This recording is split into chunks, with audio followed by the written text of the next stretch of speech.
التحيات لله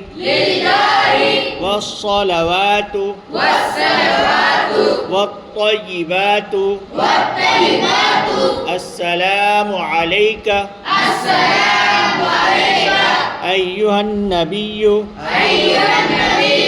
ورحمة الله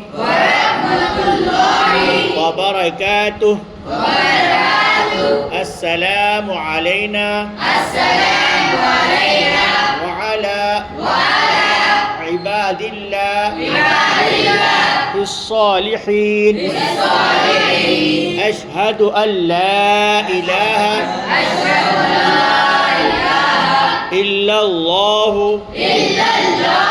وأشهد أن